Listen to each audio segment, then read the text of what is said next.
2020년 9월 28일 월요일 새벽 기도회 말씀 묵상 시간입니다. 오늘 우리에게 주시는 하나님 말씀은 히브리서 10장 말씀입니다. 히브리서 10장 이 말씀을 한 목소리로 봉독하겠습니다. 율법은 장차 올 좋은 일의 그림자일 뿐이요 참 형상이 아니므로 해마다 늘 드리는 같은 제사로는 나아오는 자들을 언제나 온전하게 할 수 없느니라. 그렇지 아니하면 섬기는 자들이 단번에 정결하게 되어 다시 죄를 깨닫는 일이 없으리니 어찌 제사 드리는 일을 그치지 아니하였으리요. 그러나 이 제사들에는 해마다 죄를 기억하게 하는 것이 있나니 이는 황소와 염소의 피가 능히 죄를 없이 하지 못함이라. 그러므로 주께서 세상에 임하실 때에 이르시되 하나님이 제사와 예물을 원하지 아니하시고 오직 나를 위하여 한 몸을 예비하셨도다. 번제와 속죄제는 기뻐하지 아니하시나니 이에 내가 말하기를 하나님이여 보시옵소서. 두루마리 책에 나를 가리켜 기록된 것과 같이 하나님의 뜻을 행하러 왔나이다 하셨느니라. 위에 말씀하시기를 주께서는 제사와 예물과 번제와 속죄제는 원하지도 아니하고 기뻐하지도 아니하신다 하셨고 이는 다 율법을 따라 드리는 것이니라. 그 후에 말씀하시기를 보시옵소서 내가 하나님의 뜻을 행하러 왔나이다 하셨으니 그 첫째 것을 폐하심은 둘째 것을 세우려 하심이라. 이 뜻을 따라 예수 그리스도의 몸을 단번에 들이심으로 말미암아 우리가 거룩함을 얻었노라. 제사장마다 매일 서서 섬기며 자주 같은 제사를 드리되 이 제사는 언제나 죄를 없게 하지 못하거니와 오직 그리스도는 죄를 위하여 한 영원한 제사를 드리시고 하나님 우편에 앉으사 그 후에 자기 원수들을 자기 발등상이 되게 하실 때까지 기다리시나니 그가 거룩하게 된 자들을 한 번의 제사로 영원히 온전하게 하셨느니라. 또한 성령이 우리에게 증언하시되 주께서 이르시되 그날 후로는 그들과 맺을 언약이 이것이라 하시고 내 법을 그들의 마음에 두고 그들의 생각에 기록하리라 하신 후에 또 그들의 죄와 그들의 불법을 내가 다시 기억하지 아니하리라 하셨으니 이것들을 사하셨은즉 다시 죄를 위하여 제사 드릴 것이 없느니라. 그러므로 형제들아 우리가 예수의 피를 힘입어 성소에 들어갈 담력을 얻었나니 그 길은 우리를 위하여 휘장 가운데로 열어놓으신 새로운 살 길이요 휘장은 곧 그의 육체니라. 또 하나님의 집 다스리는 큰 제사장이 계심에 우리가 마음의 뿌림을 받아 악한 양심으로부터 벗어나고 몸은 맑은 물로 씻음을 받았으니 참 마음과 온전한 믿음으로 하나님께 나아가자. 또 약속하신 이는 미쁘시니 우리가 믿는 도리의 소망을 움직이지 말며 굳게 잡고 서로 돌아보아 사랑과 선행을 격려하며 모이기를 패하는 어떤 사람들의 습관과 같이 하지 말고 오직 권하여 그날이 가까움을 볼수록 더욱 그리하자. 우리가 진리를 아는 지식을 받은 후 짐짓 죄를 범한즉 다시 속죄하는 죄사가 없고 오직 무서운 마음으로 심판을 기다리는 것과 대적하는 자를 태울 맹렬한 불만 있으리라. 모세의 법을 폐한 자도 두세 증인으로 말미암아 불쌍히 여김을 받지 못하고 죽었거늘 하물며 하나님의 아들을 짓밟고 자기를 거룩하게 한 언약의 피를 부정한 것으로 여기고 은혜의 성령을 욕되게 하는 자가 당연히 받을 형벌은 얼마나 더 무겁겠느냐. 너희는 생각하라. 원수 갚는 것이 내게 있으니 내가 갚으리라 하시고 또다시 주께서 그의 백성을 심판하리라 말씀하신 것을 우리가 아노니 살아계신 하나님의 손에 빠져 들어가는 것이 무서울진저 전날에 너희가 빛을 받은 후에 고난의 큰 싸움을 견디어낸 것을 생각하라. 혹은 비방과 환난으로서 사람에게 구경거리가 되고 혹은 이런 형편에 있는 자들과 사귀는 자가 되었으니 너희가 갇힌 자를 동정하고 너희 소유를 빼앗기는 것도 기쁘게 당한 것은 더 낫고 영구한 소유가 있는 줄 알미라. 그러므로 너희 담대함을 버리지 말라. 이것이 큰 상을 얻게 하느니라. 너희에게 인내가 필요함은 너희가 하나님의 뜻을 행한 후에 약속한 것을 받기 위함이라. 잠깐 후면 오실 이가 오시리니 지체하지 아니하시리라. 나의 의인은 믿음으로 말미암아 살리라. 또한 뒤로 물러가면 내 마음이 그를 기뻐하지 아니하리라 하셨느니라. 우리는 뒤로 물러가 멸망하는 자가 아니요 오직 영혼을 구원함에 이르는 믿음을 가진 자니라. 아멘. 믿음으로 살아간다 또는 믿음을 지킨다. 이거 참 좋은 건데, 그런데 이게 언제나 똑같지는 않습니다. 무슨 말이냐면 평상시에 믿음으로 살아간다. 별일 없을 때 믿음을 지키며 살아간다. 물론 평상시에도 그렇게 살아가는 것은 쉽지만은 않을 수도 있습니다. 그러나 위기가 찾아올 때, 믿음이 흔들릴 만한 일들이 찾아올 때, 그때 믿음으로 살아가고 그때 믿음을 지킨다. 이게 진짜 믿음이겠죠. 자, 믿음은 위기 때 더 명확해집니다. 힘들지만 진리를 기억하고 또 인내하며 믿음을 지키는 것이 대단히 중요합니다. 그래서 믿음을 지키기 위해서 흔들리지 않는 진리가 중요한데 그게 바로 십자가입니다. 특별히 십자가는 율법과의 관계가 대단히 중요합니다. 우리의 입장에서 보면은 율법은 그냥 구약시대의 전통처럼 보이지만 그러나 이스라엘 사람들의 입장에서 볼 때는 이 율법이 삶의 기준이었습니다. 그래서 이 율법과 십자가의 관계를 잘 정리하는 것이 믿음이 흔들릴 만한 때 믿음을 지킬 수 있는 중요한 지침이 됩니다. 뿐만 아니라 이제 그 예수 그리스도의 복음을 들고 초대 교회가 세워졌을 때 십자가의 믿음을 흔드는 일들이 주로 어떤 일들이었느냐? 율법을 가지고 십자가의 믿음을 흔들었습니다. 그러니까 율법과 십자가가 서로 상충되는 것으로 이야기를 해서 그래서 이제 율법이 십자가보다 더 중요하다. 이렇게 주장하는 사람들이 그리스도인들의 믿음을 흔들었던 거죠. 그러니까 율법과 십자가의 관계를 잘 알고 그러므로 믿음을 잘 지키는 것이 대단히 중요했습니다. 1절 율법에 대해서 이렇게 설명합니다. 율법은 장차 올 일의 그림자다.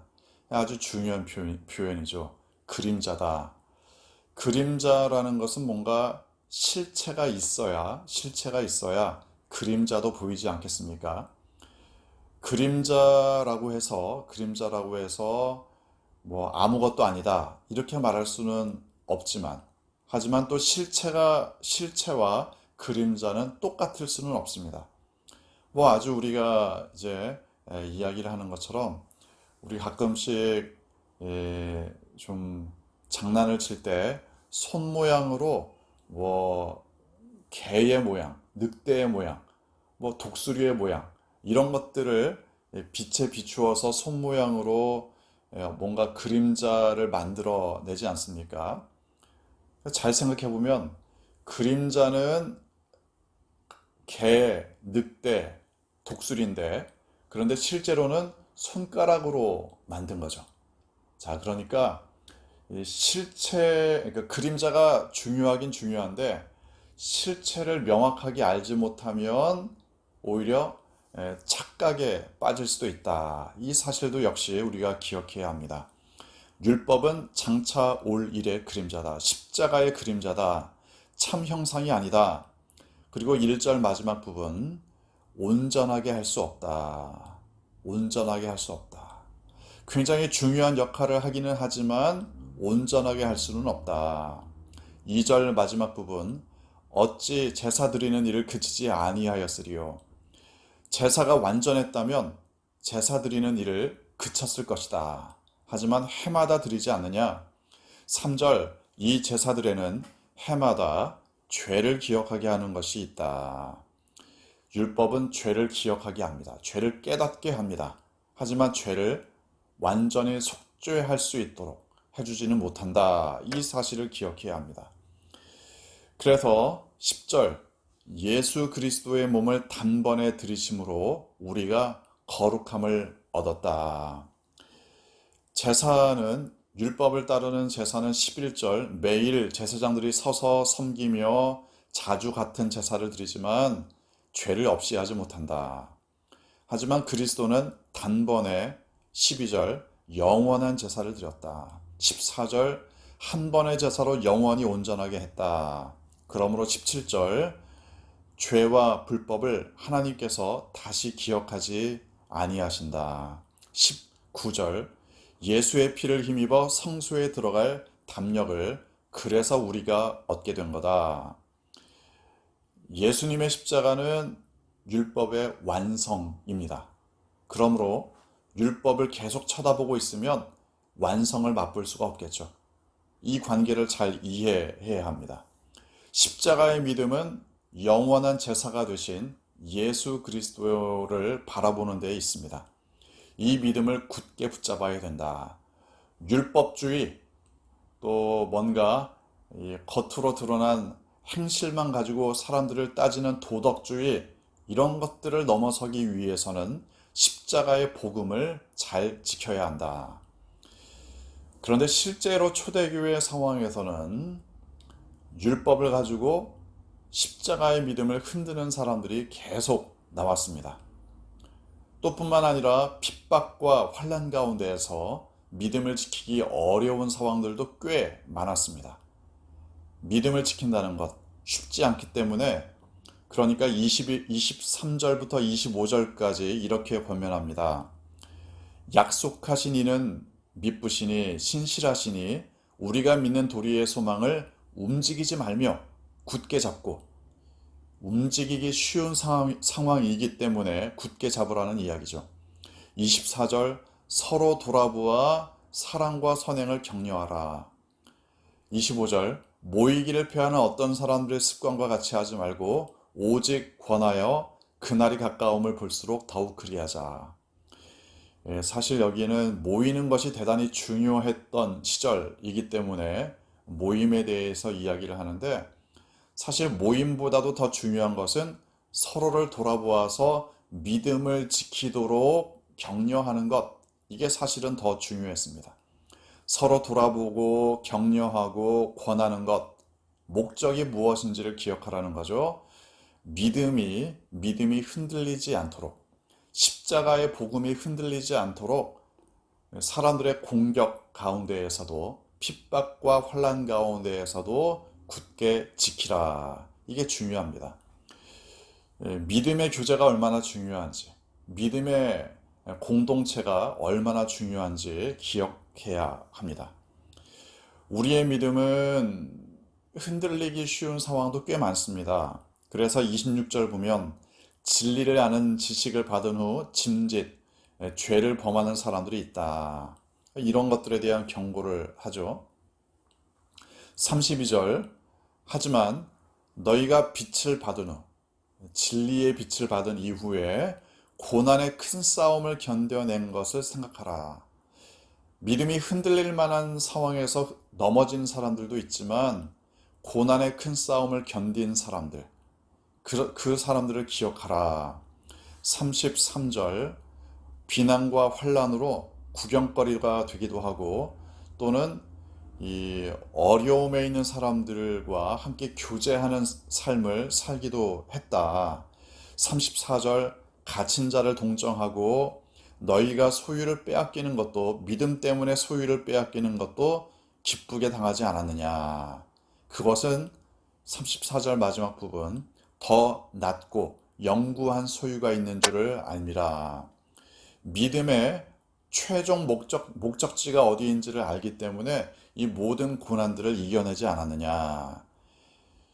38절 나의 의인은 믿음으로 말미암아 살리라. 39절 우리는 뒤로 물러가 멸망할 자가 아니다. 믿음은 격려가 필요합니다. 소망이 필요합니다.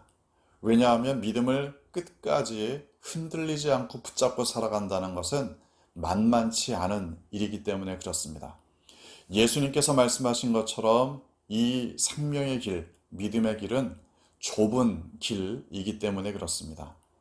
때로는 힘듭니다. 때로는 마음이 무너질 때도 있습니다. 그래서 격려가 필요합니다. 왜 그렇게 믿음이 흔들리냐? 다그쳐서 믿음을 다 잡을 수 있는 것만은 아닙니다. 물론 때로는 정신 차리게 호되게 경고해야 될 때도 있겠지만 우리의 믿음은 깨어지기 쉽고 넘어지기 쉽다는 사실을 항상 기억해야 합니다. 왜 나처럼 믿음을 잘 지키지 못하느냐? 그건 사실 교만한 이야기입니다. 왜냐하면 나도 언제 믿음이 흔들릴지 모르는 연약한 인간일 뿐입니다. 주님의 은혜로 지금 잠깐 버티고 있을 뿐이지 이 다음에는 어떻게 될지 나도 장담할 수 없습니다. 그렇기 때문에 서로 돌아보아 믿음을 격려하고 믿음을 끝까지 붙들고 살아가도록 믿음의 공동체의 역할을 잘 해야 합니다. 여러분의 모든 믿음의 여정 가운데 서로 그렇게 격려하며 위로하며 끝까지 믿음의 경주를 함께 하기를 소망하는 마음으로 살기를 주님의 이름으로 축원합니다. 기도하겠습니다. 주신 말씀 묵상하며 이 말씀을 내 삶에 적용하는 마음으로 결단하는 마음으로 잠시 묵상으로 기도하겠습니다.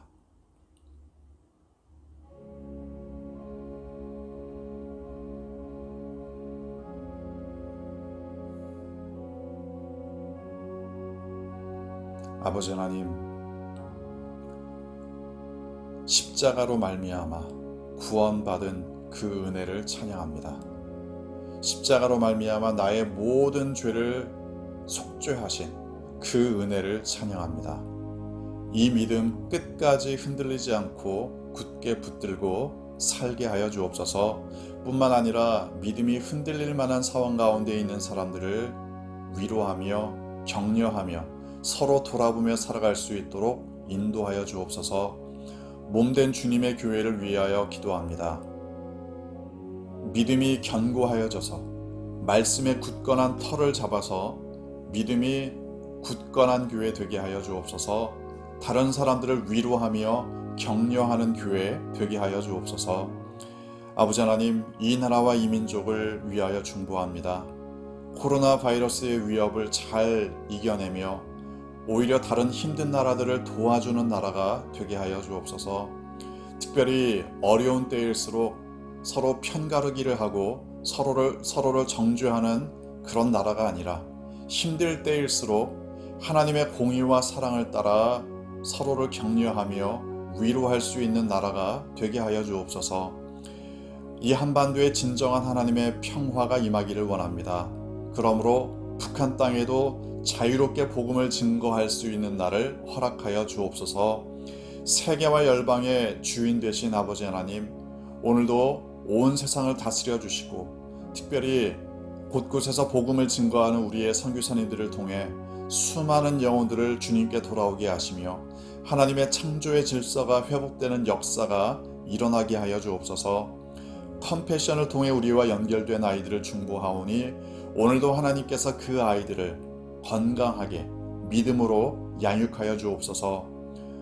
군에 가 있는 우리의 아들들 오늘도 눈동자처럼 지켜주시고 멀리 출타 중인 성도들, 가족들과 떨어져 생활하는 성도들 오늘도 하나님께서 지켜주시기를 간구합니다. 시험을 준비 중인 학생들, 취업과 결혼을 소망하는 청년들, 그 앞길을 하나님께서 순적하게 인도하여 주옵소서. 몸과 마음이 연약한 성도들이 있습니다. 하나님께서 치유의 손길로 붙들어 주시고 경제적인 어려움을 겪는 성도들 일용할 양식을 공급하여 주시며 인생의 여러 가지 굴곡을 겪는 성도들 하나님께서 위로하여 주시며 하나님의 방법으로 인도하여 주옵소서. 오늘도 하나님만을 의지합니다. 하나님의 음성 듣기를 원합니다. 우리의 모든 삶을 주관하시는 주님만을 바라보게 하여 주옵소서. 감사합니다. 사랑합니다. 예수님의 이름으로 기도합니다. 아멘. 오늘도 하나님의 돌보심과 평안이 여러분과 함께 하시기를 소망합니다.